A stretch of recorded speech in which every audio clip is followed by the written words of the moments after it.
मैं एक गरीब परिवार से थी, मगर एक दिन अचानक कलेक्टर लड़के का शादी का रिश्ता आया। मेरे घर आया।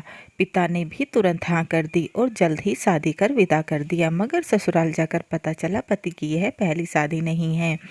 मेरे पैरों तले से जमीन निकल गई जब रात को मेरे साथ कमरे में पति की दो पत्नी और हमारा पति नहीं बल्कि एक एक कर सभी लोग वहां से चले गए और मैं जलती हुई चिता की लपटों के साथ अपना भी अंत होते अकेली खड़ी देख रही थी कि तभी तेज तूफान आया और चिता के कुछ अंगारे मेरे ऊपर आकर गिरे। रंजीत का आखिरी दर्द समझकर मैंने जलन बर्दाश्त कर ली। पूरा जीवन उसने दौलत और शोहरत कमाने में दांव पर लगा दी। उसके जीवन में मैं तो शायद कहीं थी ही नहीं। अभी कुछ दिन पहले ही तो रंजीत ने कहा था, सुजाता, मेरा सपना पूरा होने वाला है। मेरे जीवन का लक्ष्य मुझे मिलने वाला है। रंजीत तो उम्र भर कामयाबी के पीछे भागता रहा, मगर मेरी इच्छाएं मरती चली गई। वो पल मैंने जीवन में दोबारा कभी महसूस नहीं किया जब रंजीत से मिलकर पहली बार हुआ था। मेरी और रंजीत की मुलाकात एक शादी में हुई थी। मेरा डांस देखने के बाद वो मेरे पास आया और कहा, मैं अभी जिला कलेक्टर बना हूँ। आपका नृत्य देखने के बाद मिले बिना रह न सका। आप मुझे बहुत अच्छी लगी, जल्द ही मिलेंगे, बोलकर चला गया। मैं तो यह सब सुनकर सन रह गई थी। कुछ महीनों बाद रंजीत मुझसे मिलने आया और मेरा नाम व घर का पता पूछकर बोला दूसरे शहर में था, इसलिए आने में देरी हो गई। अगले दिन फिर वो मुझसे मिलने आया और मैं भी चली गई। बहुत जल्दी में सब हो रहा था। पढ़ाई में बहुत अच्छा होने के कारण रंजीत ज़्यादा रोमांटिक नहीं था, इसलिए बस सीधा कहा, मुझे तुम अच्छी लगती है और शादी करना चाहता हूँ। मेरी भी पढ़ाई पूरी हो चुकी थी। 2 दिन बाद ही रंजीत हमारे घर रिश्ता लेकर आ गया। भला एक कलेक्टर के रिश्ते को कौन मना कर पाता। पापा ने तो तुरंत हाँ कर दी और जल्द ही हमारी शादी हो गई। सास ससुर के पास भी मैं ज़्यादा नहीं रही और तुरंत रंजीत के साथ दूसरे शहर आ गई।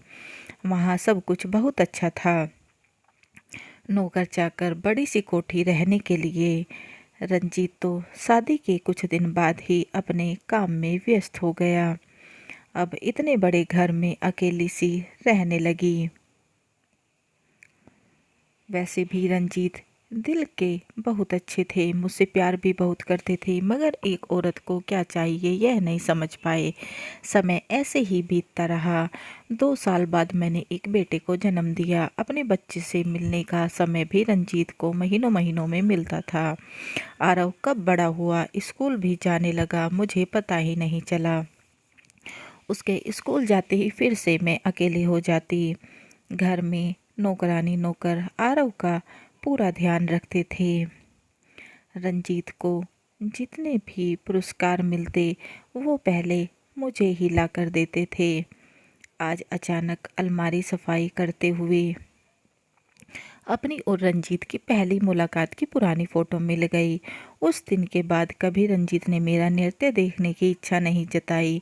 अचानक मन में उमंग सी जाग गई। अब तो आरव भी स्कूल जाने के बाद मैं रोज नृत्य करने लगी।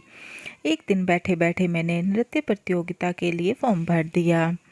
मेरा नंबर आ गया तो मैंने रंजीत से बताया। उन्हें भी कोई परेशानी नहीं थी। अब तो कामयाबी मुझ पर हावी होने लगी।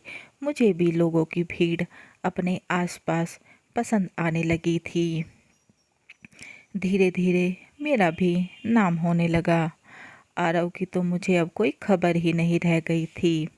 वो कब क्या कर रहा है, बस नौकरानी ही उसका ख्याल रखती और मैं उससे दूर होती चली गई। एक दिन नौकरानी मिठाई लेकर आई और बोली, दीदी, आरव बाबा स्कूल में बहुत अच्छे नंबरों से पास हो गए हैं और कॉलेज में आ गए हैं।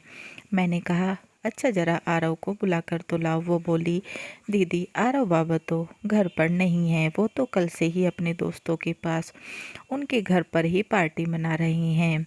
तुमने मुझसे बिना पूछे उसे जाने दिया। नौकरानी बोली, दीदी, आप और साहब तो ज़्यादातर बाहर ही रहते हैं, एक दिन वो भी रह लेगा तो क्या हो गया।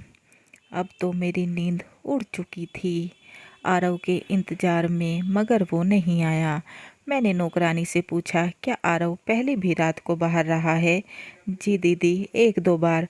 मुझे अपनी गलती का एहसास हो रहा था। बेटा इतना बड़ा हो गया, तब मेरा मातृत्व धर्म कहाँ था? क्यों मैंने अपना ख्याल उसका ख्याल नहीं रखा? फिर आज क्यों मुझे बुरा लग रहा है? मैंने उसके दोस्त के घर फ़ोन किया तो फ़ोन नौकर ने उठाया, बताया सब अभी सो रहे हैं। आज मुझे कमरे का सन्नाटा खाने को दौड़ रहा था। बच्चों के लिए तो माता पिता अपना जीवन दांव पर लगा देते हैं, मगर हम कैसे माता पिता हैं? अपने अपने जीवन का सुख खोजने के लिए बाहर निकल गए और बच्चे को छोड़ दिया अकेले।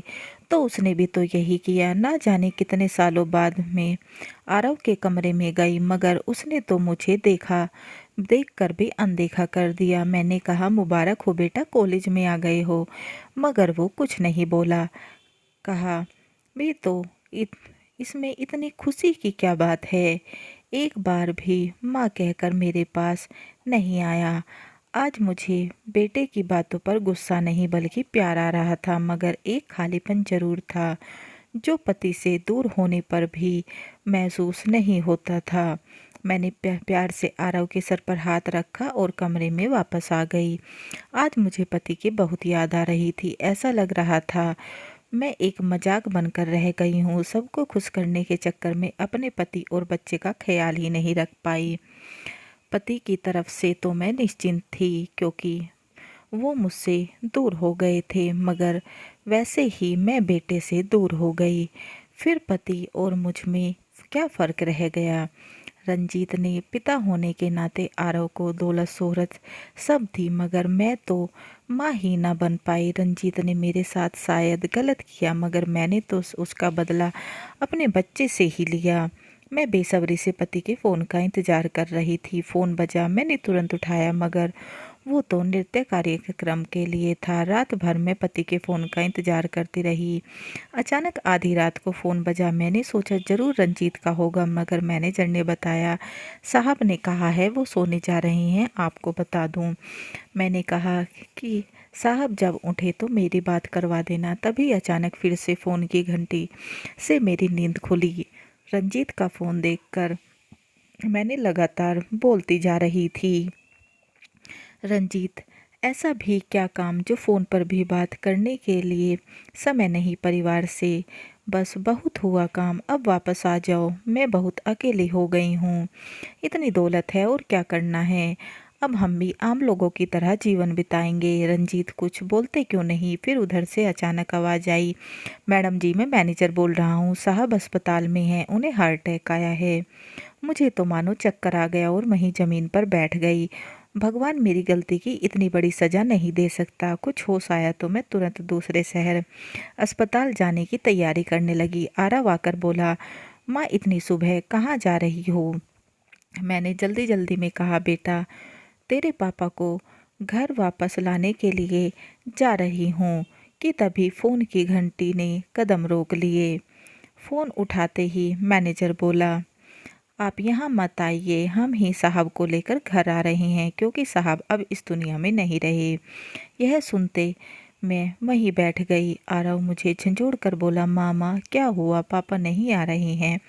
मैंने कहा, बेटा आज तेरे पापा हमेशा के लिए आ रहे हैं, चल उन्हें लेने चलते हैं। आरव बोला, क्यों? हमेशा तो पापा खुद आते हैं बेटा, आज उन्हें हमारे सहारे की ज़रूरत है। आरव बोला, पापा इतना काम क्यों करते हैं जो सहारे की ज़रूरत पड़ गई? आज सब काम से मुक्त होकर आ रही हैं। मैं पत्थर सी बन गई, मगर आरव समझ चुका था। वो मुझसे लिपट कर रोने लगा। शायद मैंने बहुत देर कर दी जीवन के मायने समझने में, मगर अब सोच लिया था जो बचा है वहाँ से अब नई शुरुआत करूँगी। रंजीत का शरीर घर आ चुका था। अंतिम संस्कार की तैयारी शुरू हो गई थी। हमेशा की तरह आज भी रंजीत के चेहरे पर शांति थी। काश कुछ तो कहा होता, जीवन भर का साथ बस नाम के लिए। और अब अंतिम सफ़र। मैनेजर ने रंजीत के सभी सामान मेरे हाथ में थमा दिए और उसकी अंतिम यात्रा शुरू हो गई। बस यही जीवन का सत्य है। बाकी सब तो दिखावा है, कुछ साथ नहीं जाता, न दौलत न कामयाबी, बस इंसान के अच्छे कर्म याद बनकर दिल में रह जाते हैं। आरव एकदम शांत था, जैसे बहुत समझदार हो गया हो। तभी उस अपने दोस्त की गाड़ी में उसने 3-4 बैग रखे। मैं चिल्लाई, बेटा यह क्या करने जा रहा है? इनके लिए तेरे पिता ने पूरे जीवन मेहनत की है। और उसने रंजीत को मिले उपहार, ट्रॉफी सब चिता के साथ जला दिए। फिर आरव बोला, माँ कुछ नहीं चाहिए था, मुझे तो मेरे पिता का प्यार चाहिए था। बैठे बैठे कब नई सुबह आई पता ही नहीं चला। घर जाकर देखा तो बेटे ने अपने हाथों से चाय बनाकर पिलाई। पति के खोने का गम मनाओ या बेटे को पाने का पाने की खुशी, समझ नहीं आ रहा था। कहानी कैसी लगी कमेंट बॉक्स में ज़रूर बताएं और चैनल को लाइक एंड सब्सक्राइब करना ना भूलें एंड बेल आइकन को ज़रूर दबाएं ताकि ऐसी ही अच्छी अच्छी कहानियों का नोटिफिकेशन आपको मिलते रहें। And please guys support my channel समाप्त।